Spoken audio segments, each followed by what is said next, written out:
Security guard দাঁড়িয়ে আছে, বাড়ির মেন সাহেব বের হচ্ছে, তাকে কিছু খাবার দিয়ে গেল। দেখুন সে খাচ্ছে, সিকিউরিটি গার্ডকে কত সুন্দর খাবার দিয়ে গেল। দ্বিতীয় দিন সে আবার বের হচ্ছে, গার্ড সুন্দরভাবে সালাম দিল, কেমন আছো, ভালো আছো, সুন্দরভাবে কথা বলে বেরিয়ে গেল। তৃতীয় দিন দেখুন সে কিছু টাকা কৌটাতে নিয়ে করে যে কথা বলতে বলতে এসে সেই কোটাটা সিকিউরিটি গার্ডকে এখন দিবে কিছু টাকা। দেখুন,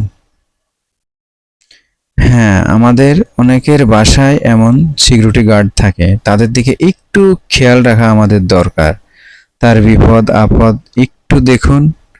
আপনার আছে, আপনি বাসায় সিকিউরিটি গার্ড রেখেছেন, তাদের দিকে একটু খেয়াল করলে আপনার কি আহামরি কোনো ক্ষতি হবে? হবে না। সে দেখুন তার বাসায় বিপদ, সে পিছন থেকে শুনেছে, শুনে সে টাকাগুলো দিয়ে গেল। সে তাকে কত সুন্দর